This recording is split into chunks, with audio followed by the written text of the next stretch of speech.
Nissan promised us one of the greatest crossovers, but the reliability data shows that the Nissan Juke is currently one of the most problematic cars you can buy. You might see a Juke driving down the street and think that the funky headlights and the sharp body lines look pretty cool for a small SUV.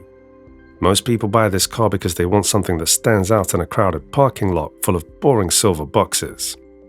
The problem is that the beauty of this car is only skin deep, because the mechanical parts underneath are causing massive headaches for owners. According to the latest reliability surveys from 2025, the petrol version of the Juke has a reliability rating of only 55.2%. This means that almost half of the people who bought this car have dealt with some kind of significant failure within a very short period of ownership. You usually expect a modern car to last at least 5 or 10 years without any major faults, but the Juke is breaking that promise quite early. The most unusual thing about the Nissan Juke is its design, and while some people love it, others quickly realize that the styling comes with practical problems. The rear door handles are hidden near the window frame, which might look clever at first, but many passengers struggle to find them. The small rear windows and the sloping roofline also make the back seats feel cramped and dark compared to other crossovers in the same class. The engine is the heart of any vehicle, and this is exactly where the Nissan Juke starts to fall apart for many drivers.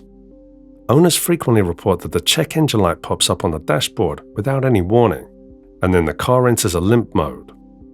The mechanics often find that the sensors are failing or the fuel system is not delivering the right amount of petrol to the cylinders. These are not simple fixes that you can do in your own driveway with a basic set of tools.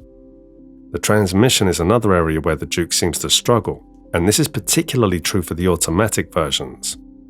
Drivers have mentioned that the gear changes feel jerky, and the car often hesitates when you try to pull away from a junction. That split second of hesitation can be the difference between a smooth merge and a dangerous near miss with another vehicle. If the gearbox fails, you're looking at a repair bill that might cost more than the car is actually worth. Electrical problems are also a huge part of why the reliability score is so low at 55.2%. The Nissan Juke often suffers from infotainment screens that freeze or turn off completely while you're using the satellite navigation. It is incredibly annoying to lose your map right when you're trying to navigate a complicated city center that you've never visited before. Some owners have even reported that the keyless entry system stops working and they get locked out of their own cars. These small electrical bugs eventually add up and make the ownership experience feel more like a constant battle against technology. The suspension system is another component that seems to be wearing out much faster than it should. Drivers report that the car develops clunking noises when going over speed bumps or turning corners at low speeds. When the suspension components fail, the car starts to handle poorly and the tires wear down unevenly. This leads to even more expenses because you have to replace your tires more frequently than you planned. The Juke seems to struggle with the basic durability that most modern drivers take for granted in a small crossover. The cost of these repairs is another huge factor that drives the reliability rating down into the basement. Even if the car is still under warranty, you still have to deal with the stress and the loss of your time. Once that warranty expires, you are fully responsible for the high labor rates at the main dealership. A mechanic might have to spend 4 hours just taking things apart to reach a sensor that costs £20 to buy. You end up paying for a lot of labor time because the car was not designed with easy maintenance in mind. Fuel efficiency is usually a selling point for small SUVs, but even this doesn't save the petrol Juke. Because the engine has to work so hard to move the car when the turbocharger is struggling, the fuel economy drops significantly. You end up spending more money at the petrol station than the official figures suggested you would. The problems do not end with the mechanical parts. Many owners complain that the interior materials start wearing out much faster than expected for a modern car. The plastic trim around the dashboard and center console can develop rattles after only a few years of driving, especially on rough roads. Drivers also report that the infotainment screen sometimes becomes slow or completely unresponsive, which makes simple tasks like adjusting music or navigation frustrating. Seats can also lose their firmness early, and the upholstery may begin to crease or fade, making the cabin feel older than the car actually is. Safety is another concern when you consider how many of these faults involve the engine cutting out or the brakes acting strangely. Many of the complaints mention that the parking sensors and the collision warning systems give false alarms.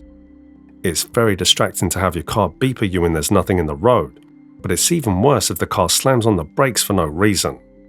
These electronic safety aids are supposed to make you feel more secure, but they actually make the driving experience more stressful when they're unreliable. Looking at the used car market, the reputation of the Juke is starting to affect its resale value as well. Smart buyers are doing their research, and they're seeing the same 55.2% reliability rating that you're seeing now. This means that when you try to sell your Juke in a few years, you might find that nobody wants to buy it for a fair price.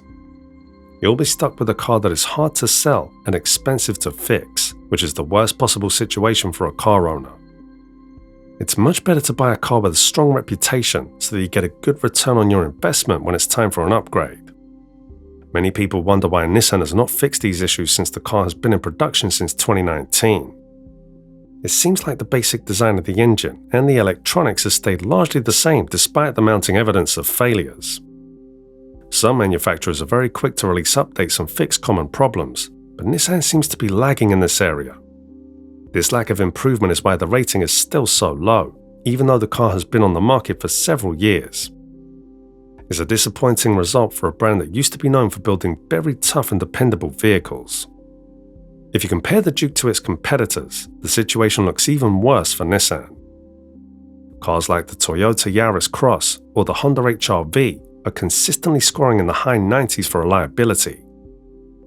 Those Japanese rivals use hybrid systems and engines that are famous for lasting hundreds of thousands of miles without any major issues. When you put the Juke next to a Toyota, you realize that you're paying a similar price for a much lower quality product. The 55.2% rating puts the Juke at the very bottom of the small SUV class, which is a very competitive segment of the market. There are so many better options available that it becomes hard to justify choosing the Juke over something more reliable. You should really think twice before you commit to a monthly payment on a car that has such a high chance of letting you down. The data really drives home the point that low initial prices can lead to very high long-term costs.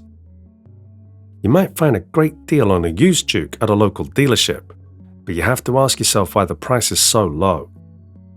It's usually because the previous owner wanted to get rid of the car before another major part failed.